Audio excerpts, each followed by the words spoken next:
14 বছরের জেল, 1 লক্ষ টাকা জরিমানা, মামলার নিষ্পত্তি 13 মাসে। বিচার ব্যবস্থার প্রতি যারা সর্বদা আক্ষেপ করেন তাদের, রাজ্যবাসীর এবং গোটা দেশবাসীর কাছে দিনটি স্মরণীয় হয়ে থাকবে। আইনজীবী আজম খানের কথায় এত দ্রুত এই মামলার নিষ্পত্তি ঘটেছে, যা সচরাচর দেখা যায় না। দক্ষিণ চব্বিশ পরগনা জেলার পূঁজালী থানার অন্তর্গত পূঁজালীর বাসিন্দা আসমিনা বিবি দীর্ঘদিন ধরে স্বামীর অত্যাচারে অতিষ্ঠ। বিবাহ বিচ্ছিন্ন হয়ে একাই বসবাস করছিলেন। লোকের বাড়িতে কাজ করে সামান্য কিছু অর্থের সাহায্যে তার দিন চলত। তার বক্তব্য অনুযায়ী দীর্ঘদিন ধরে কোনো প্রকার সাহায্য করত না তার স্বামী, কিন্তু মাঝে মধ্যেই এসে বিরক্ত করত। গত 24/6/24 রাত্রিবেলা তার স্বামী আব্বাস ওরফে কালো তার দরজা ধাক্কা দেয়। পূর্ববর্তী অভিজ্ঞতা থেকে শিক্ষা নিয়ে সে দরজা খুলতে না চাওয়ায় তাকে মাসোহারা দেওয়ার নাম করে জানালা খুলতে বলে। সে জানালা খুললে তার মুখে অ্যাসিড ছোড়ে তার স্বামী এবং পালিয়ে যায়। প্রতিবেশীরা তাকে হাসপাতালে নিয়ে যায়। সেদিনকে কি হয়েছিল বলছে, দরজা খোলো, বারবার আমাকে মারধর করে চলে যায়। ওই 12টা 1টায় প্রায় আসে। আমি ওই ভয়েতে আমি দরজা খুলি না। তারপরে বলছে জানলা খোলো, তোমাকে খুরাকির টাকা দেবো। 3 মাস খুরাকিও কিছু দেয় না।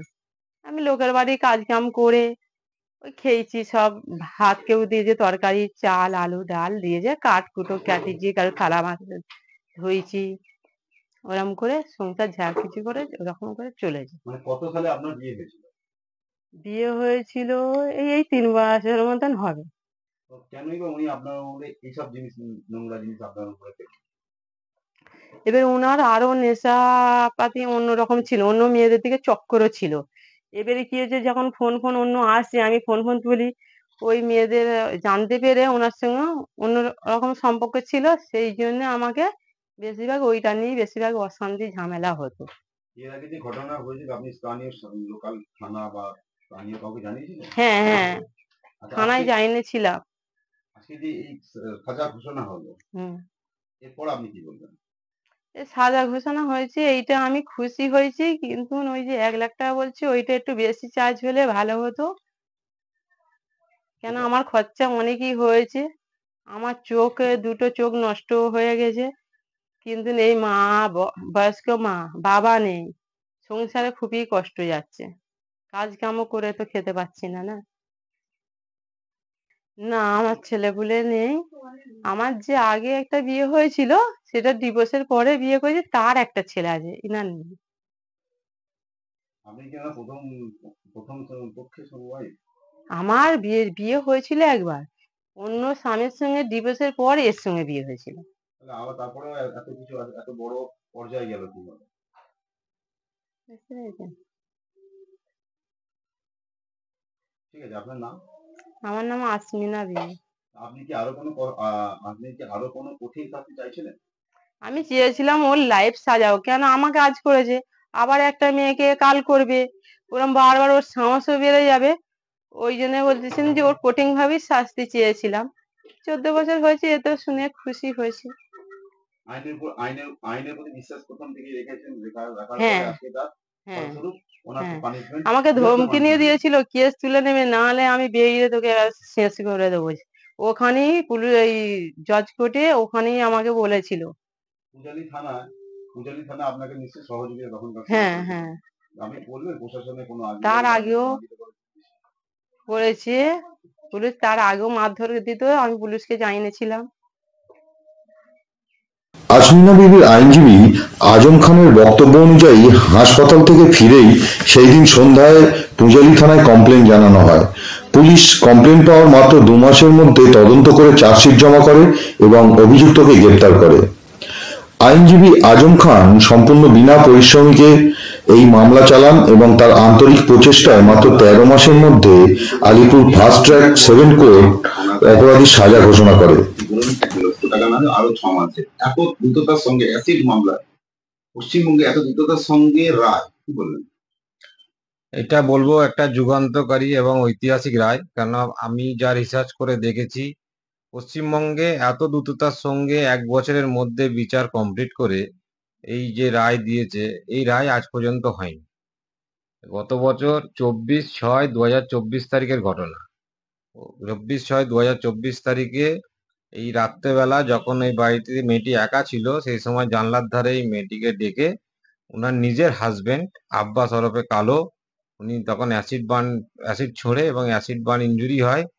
তারপরে তাকে ইমিডিয়েট ডাক্তারখানায় নিয়ে যাওয়া হয়। ডাক্তারখানা থেকে ওখান থেকে মেডিকেল হসপিটালে মানে প্রপার ট্রিটমেন্ট যাতে হয় তার জন্য মানে আরো ভালো মানে সরকারি হসপিটালে যাতে গিয়ে ট্রিটমেন্ট হয় তার জন্য পাঠানো হয়। তারপর ডাক্তারখানা থেকে এসে ওই দিনকে রাত্রেবেলায় কমপ্লেন দেওয়া হয়। কমপ্লেন দেওয়ার পরে 17/8/2024 মানে ওই দিন 2 মাসের মধ্যে পুলিশ তদন্ত করে এই আসামিকে অ্যারেস্ট করে তদন্ত করে চার্জশিটটা জমা করে। চার্জশিট জমা করে টোটাল চার্জশিট জমার পরে 10/9/2024 তারিখে এই কেসের চার্জ ফ্রেম হয়। চার্জ ফ্রেম হওয়ার আগে আমরা যে আমাদের ডায়মন্ড হারবার পুলিশ জেলার এসপি আছে ওনাকে আমি রিকোয়েস্ট করি যে এই কেসটা যেহেতু অ্যাসিড বার্নের মতো একটা সিরিয়াস ইস্যু, এতে কোনো স্পেশাল পাবলিক প্রসিকিউটর অ্যাপয়েন্ট করা হোক। যিনি 13 মাসের মধ্যে নিজের রায় পেয়েছেন খুশি, উনি আমাদের জানিয়েছেন তার বাংলা চ্যানেলে যে আপনি ওনাকে পূর্ণ সহযোগিতা করেছেন। অনেক সময় উনি ফিস দিতে পারেন, আপনি সেটাও নেননি। উনি বলেছেন উকিল বাবু আমাকে সব রকম ভাবে সকলের ব্যবস্থা করেছেন। উনি বলে এখন ওই যে ওনাকে যে ওনার হাজবেন্ডকে আজকে যে পানিশমেন্ট দিলেন সর্বোচ্চ আদালতে যে বৃহত্তর আবেদন, কিন্তু ওনার যে একটা চোখ গেছে এর জন্য উনি উকিল বাবুর কি ব্যবস্থা করবেন? এই কেসেতে আমরা জেলা মানে যে আমাদের সপ্তম ফাস্ট ট্র্যাক আদালত, এখানে ভিকটিম কম্পেনসেশন পাওয়া যায়। সেখানে আপ টু 10 লাখ টাকার মতো কম্পেনসেশন পাওয়া যায়।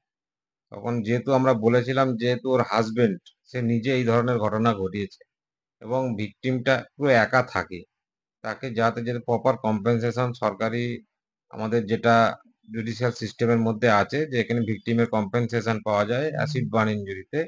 আমরা জজ সাহেবকে রিকোয়েস্ট করাতে জজ সাহেব এই অর্ডারের সঙ্গে সাজার সাথে সাথে এবং ডিএলএসএ আমাদের আছে ডিস্ট্রিক্ট লিগাল সার্ভিস অথরিটি, সেখানে রিকোয়েস্ট করেছে যাকে একে সর্বোচ্চ ক্ষতিপূরণ দেওয়ার যেটা আমাদের প্রভিশনে আছে তাকে সর্বোচ্চ প্রভিশন দেওয়া। এবার ডিস্ট্রিক্ট লিগাল সার্ভিস অথরিটিকে আমরা অ্যাপ্রোচ করব যাতে তাড়াতাড়ি দ্রুততার সঙ্গে একে ক্ষতিপূরণ দেওয়া হোক এবং ডিস্ট্রিক্ট লিগাল সার্ভিস আশা করি এই ভিকটিমের অবস্থা দেখে এই যেহেতু একা থাকে এবং এবার সার্ভাইভ করার মতো কেউ নেই সাথে, এবং সেখানে এই ডিস্ট্রিক্ট লিগাল সার্ভিস অথরিটি যতটা পারবে যতটা সম্ভব একে যদি কম্পেনসেশনটা যত দ্রুততার সঙ্গে পাওয়ানো যায় আমরা সব রকম ভাবে চেষ্টা করব, আশা করি পেয়ে যাবে খুব তাড়াতাড়ি। এই যে আপনি এত ব্যস্ততার মধ্যে এই কেসটা নিয়ে স্পেসিফিক এই কেসটা অ্যাসিড বিমের কেসটা নিয়ে এত দ্রুততার সঙ্গে আদালতে যাওয়া এই নিষ্পত্তি আজকে জয়লাভ, এতে কি সমাজের কাছে দেখুন একটা ব্যাপারটা হচ্ছে অ্যাসিড বার্ন আমাদের যদি সাধারণভাবে এক টুকরো যদি তেল পড়ে যায় গায়েতে আমাদেরকে বুঝতে হবে আমরা সমাজের সঙ্গে আমরা ওঠা বসা করি, আমরা বিভিন্ন ধরনের যেহেতু ডিফেন্সও করি অনেক সময়তে আমরা অনেক হয়তো অন্যায় করেছে তাকেও আমরা মানে রিলিফ দিই, এটা আমাদের পেশার কারণে করতে হয়। আমাদের সামান্য যদি একটা তেল পড়ে যায় গায়েতে তাহলে আমাদের কত জ্বালা করে, সেখানে একটা অ্যাসিড নিয়ে মুখে ছুড়ে দিয়েছে এবং সব থেকে বিষয় যখন আমার কাছে এসেছিল সেই দিন থেকে আজ পর্যন্ত ওনার কাছ থেকে আমি 1 পয়সাও চার্জ করিনি, এটা বিনা পয়সায় করেছি কারণ এই ধরনের অন্যায়কে প্রশ্রয় দেওয়া যায় না। এই ধরনের অন্যায়কে প্রশ্রয় দিলে সমাজে এই ধরনের ক্রাইম বাড়তে থাকে।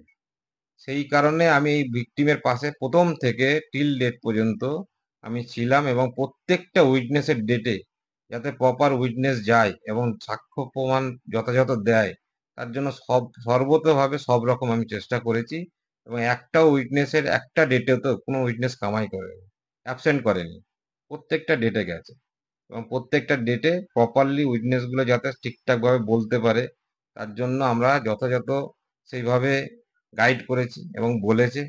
বলার পরে আজকে জজ সাহেব আমাদের সপ্তম ফাস্ট ট্র্যাক আদালত আলিপুর কোর্টের সে সাক্ষ্য প্রমাণ দেখে আজকে কনক্লুড করেছে এবং কনক্লুড করে তাকে সাজা ঘোষণা করেছে। এতে আমি সত্যি ভেতর থেকে খুবই আনন্দিত।